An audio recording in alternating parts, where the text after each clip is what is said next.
बिस्मिल्लाहिर्रहमानिर्रहीम। अस्सलाम वालेकुम नाज़रीन, आप यूट्यूब चैनल देख रहे हैं। मैं इमरान खान हूँ। सबसे पहले जो अडियाला जेल के हवाले से खबर है वो ये है कि इमरान खान साहब की बहनें फिर अडियाला जेल में मिलने के लिए जाएंगी। अब इनके दो ही काम रह गए हैं, या तो ये अदालतों में जाते हैं या ये अडियाला जेल में जाते हैं अपने भाई को मिलने के लिए, इमरान खान साहब की खैर खबर लेने के लिए, और दोनों जगह पे इन्हें कोई कामयाबी नहीं मिल रही। वजह पाकिस्तान की मिलिट्री एस्टेब्लिशमेंट है, उन्होंने दीवार के साथ लगाया हुआ पूरे ख़ानदान को। इमरान खान साहब के बारे में इंफॉर्मेशन या उनके ख्यालात को आवाम तक पहुँचाने का जो वाहिद मुस्तनद ज़रिया बाकी बचा है वो इमरान खान साहब की ये बहनें हैं।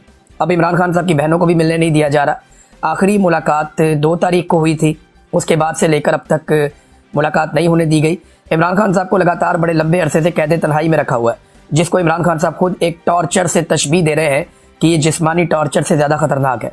मैं इसकी खुद भी गवाही दे चुका हूँ कि जिस्मानी टॉर्चर बहुत आसान होता है ज़हनी टॉर्चर की निस्बत। जब आपको कैद तन्हाई में रखा जाए तो ये आपको तोड़ने के लिए सबसे मौसर हथियार के तौर पे इस्तेमाल होता है। अब इमरान खान साहब की बहनों ने दोबारा जो बात की है, उन्होंने कहा जी कि हम जाएंगे अपने भाई के लिए और हम वहाँ पे रुकेंगी।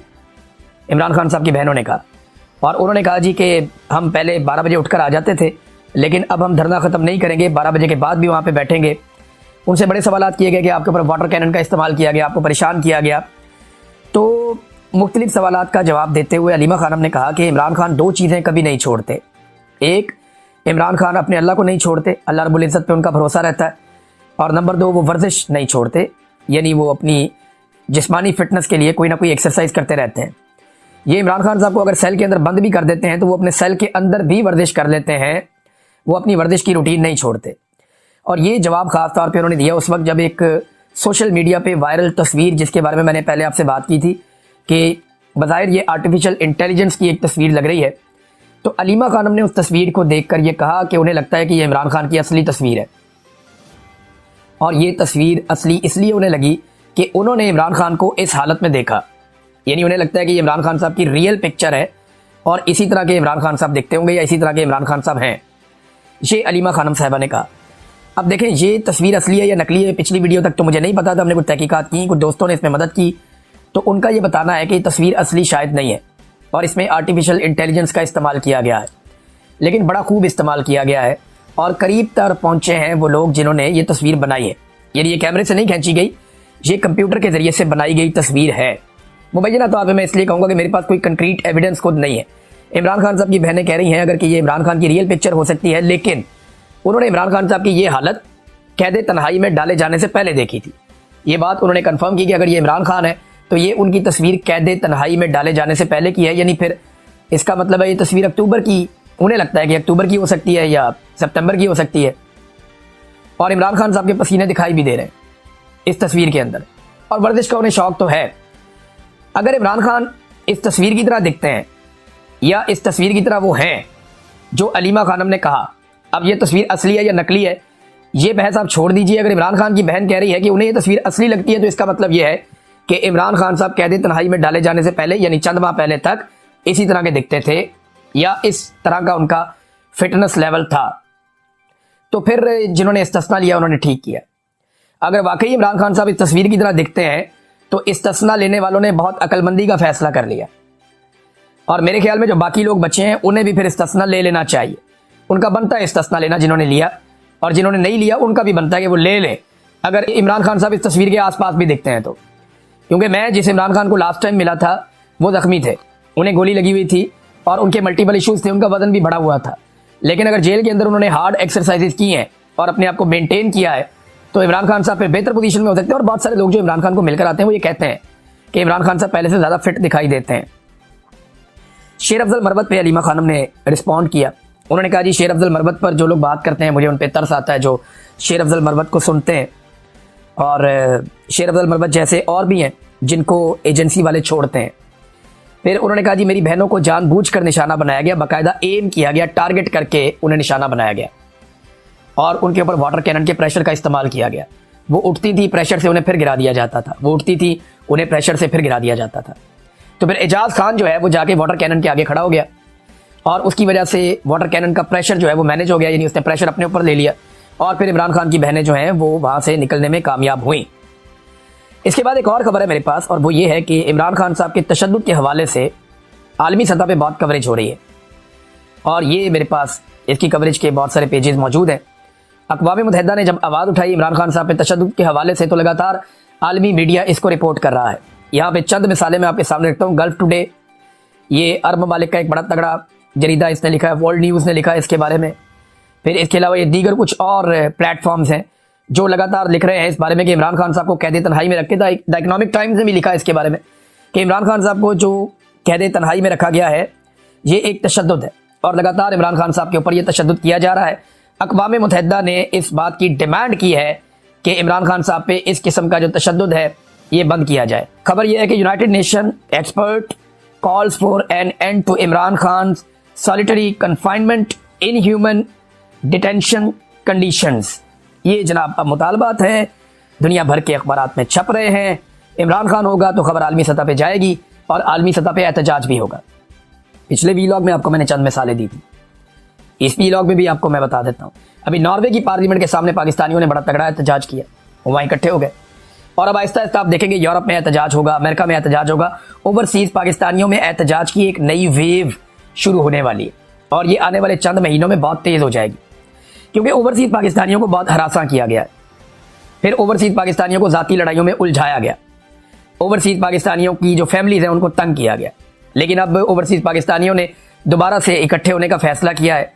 डिफरेंट प्लेटफॉर्म्स के जरिए वो इकट्ठे हो रहे हैं, एक दूसरे का हाथ थाम रहे हैं, और अलग अलग प्लेटफॉर्म्स के ऊपर वो आवाज़ बुलंद करेंगे पाकिस्तान में होने वाली इंसानी हकूक़ की खिलाफ वर्जियों पे। और पूरी दुनिया के अंदर आप बहुत सारे एहतजाज, बहुत सारे प्रोग्राम, बहुत सारी चीज़ें आप आने वाले दिनों में देखेंगे, और इसको इंशाल्लाह हम सब मिलकर यकीनी भी बनाएंगे।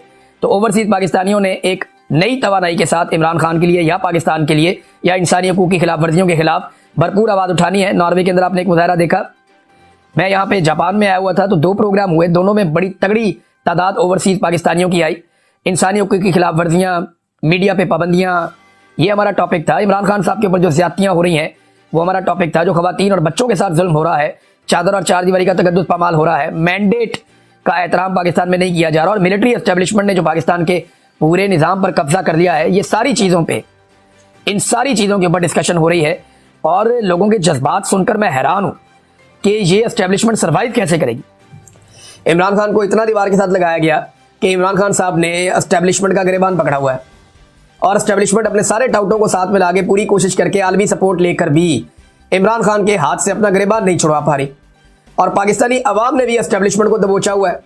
अब कभी वो आईनी तरमीम करते हैं, कभी वो कुछ और करते हैं, कभी खून बहा देते हैं, लोगों का कत्लेआम करते हैं, चादर और चार दीवारी का तकद्दुस पामाल करते हैं, लीडर को जेल में डालकर 2.25 साल तक ना उसकी तस्वीर बाहर आने दी, ना उसकी वीडियो ना ऑडियो बाहर आने दी। ये इस एस्टेब्लिशमेंट ने किया पाकिस्तानी अवाम के साथ। लेकिन ये खुद बहुत बुरी तरह फंस गई है, बहुत बुरी तरह जकड़ी गई है। लेकिन टाउट ये खबरें फैलाते रहते हैं कि खैबर पख्तूनख्वा को झटका लगने लगा है, तो इमरान खान को झटका लगने लगा, तो पाकिस्तानी कौम को झटका लगने लगा है। झटका तो एक्चुअली पाकिस्तानी कौम को ही लग रहा है। कौम वोट डालती है, इधर एस्टेब्लिशमेंट करती है, वो इनको इक़्तिदार में ले आती है। कौम फैसला करती है ये वाला, एस्टेब्लिशमेंट उल्टा काम करती है वो वाला। अवाम से ही तनख्वाहें लेते हैं, यानी जिस थाली में खाते हैं उसी में छेद करते हैं। और एक दिन इनके साथ यही होगा कि अवाम इनके गले पड़ जाएगी। ये होगा, हम होता हुआ देखेंगे। मेरा ये ईमान है, मुझे इस बात का पता है, और ये सब लोग जानते हैं कि ये होना है। ये सिर्फ इस होने को टाल सकते हैं, लंबा कर सकते हैं, इसमें ताखीर ला सकते हैं, लेकिन इसको रोक नहीं सकते। अवाम ने इनके गले पड़ना ही पड़ना है एस्टेब्लिशमेंट के। ये आज नहीं तो कल होगा।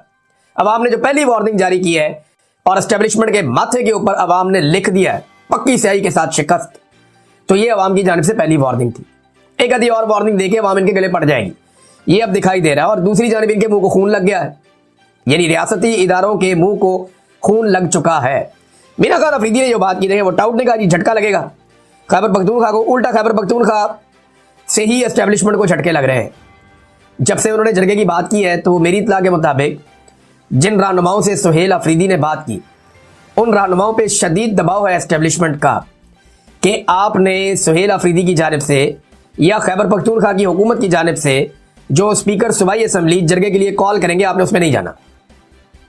मैं आपको फिर बता देता हूं कि मिलिट्री एस्टेब्लिशमेंट दबाव डाल रही है। फजलुर रहमान था, एमल वली खान था, बाकी लोग थे जो अपोजिशन के, सराजुल हक वगैरह, जिनसे रब्ता किया गया। इन लोगों पे दबाव डाला गया मिलिट्री एस्टेब्लिशमेंट की जानिब से इनकी पार्टियों पर और इन लोगों पर कि आपने कोऑपरेट नहीं करना।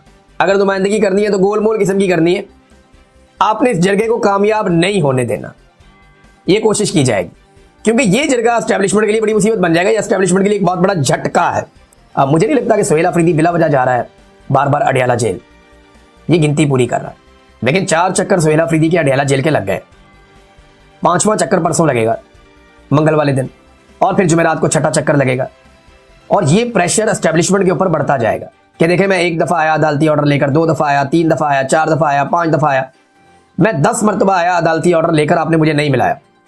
अब मुझे अदालत इंसाफ नहीं दे रही, मुझे ये निज़ाम इंसाफ नहीं दे रहा, मेरा कानूनी और आईनी हक मुझे नहीं दिया जा रहा, लिहाजा अब मैं अवामी ताकत के साथ आ रहा हूं क्योंकि आपको कानून की बात समझ नहीं आती। ये जवाब खुद सोहेल अफरीदी के लिए पैदा कर रही है ये रियासत, और वो बड़ी खामोशी से इस जवाब को पैदा होने दे रहे हैं। इमरान खान साहब का एक स्टेटमेंट आया, हलीमा खान साहबा ने जो बाहर पहुंचाया, मैं स्टेटमेंट आपके सामने रख देता हूं, फिर इस वीडियो को खत्म करेंगे क्योंकि मेरे पास बड़ी इंपॉर्टेंट मजीद इंफॉर्मेशन है बहुत सारी, मैं वो चीज़ें आपके सामने रखूंगा नेक्स्ट वीलॉग में। लेकिन अभी आप ये लें कि इमरान खान साहब ने 5 पैगामात जेल से बाहर भेजे। अच्छा जी, केसों के मुतालिक, केस के मुतालिक इमरान खान साहब का पैगाम यह कि तोशाखाना 2 का पिछले हफ्ते जो गवाह पेश किया था वो झूठा साबित हो गया, और पिछले हफ्ते ये केस खत्म हो जाना चाहिए था। जो गवाह था इसको 7 साल तक सजा मिलनी चाहिए थी। ये पूरा केस जिसकी गवाही पर मबनी था, वो बंदा जब झूठा साबित हो गया तो जज साहब ने वो केस खत्म ही नहीं किया। 2 केस है ना इमरान खान पे, एक अलकादर वाला और एक तोशाखाना 2 वाला।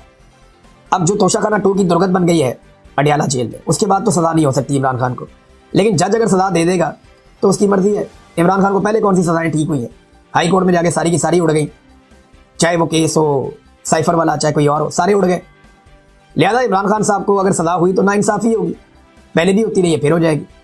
और अलकादर में इमरान खान साहब का केस डोगर साहब इसलिए नहीं लगा रहे कि फिर इमरान खान साहब बाहर आ जाते हैं, लिहाजा पहले तोशाखाना में सजा, फिर अलकादर के अंदर जमानत, ये होगा। तीसरा पैगाम इमरान खान साहब ने आसिम मुनीर साहब के लिए दिया।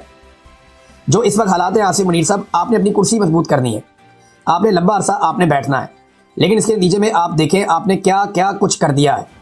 आपने सबसे पहले, मुझे 2/3 अक्सरियत मिली थी, पाकिस्तानियों ने पीटीआई को वोट दिया था, आपने सबसे पहले पाकिस्तानियों का वोट चोरी किया, आपने सजा याफ्ता को मुल्क पर मुसल्लत कर दिया।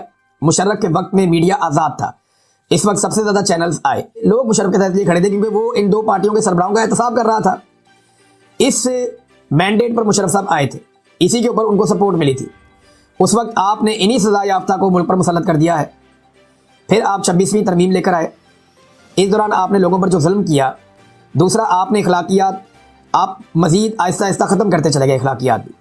26वीं तरमीम में आपने जजेस की आज़ादी छीन कर इस महकमे को, यानी इसको गवर्नमेंट का एक डिपार्टमेंट आपने बना दिया। इसके बावजूद कई जजेस हैं जिन्होंने इस चीज़ को सपोर्ट नहीं किया, कई जजेस जो रूल ऑफ लॉ और अपने ज़मीर की आवाज़ के लिए खड़े हुए, जो जजेस अपने ज़मीर की आवाज़ के लिए खड़े हुए, जो इंसाफ देना चाहते हैं, वो पाकिस्तान के हीरोज़ हैं। पूरी पाकिस्तान की कौम इनके पीछे खड़ी है, जिन्होंने इन हालात में रूल ऑफ लॉ के लिए आवाज़ उठाई है। ये इस वक्त बड़े मुश्किल, बड़े दबाव और बड़े जुल्म के हालात हैं, इसके बावजूद कि वो खड़े हैं।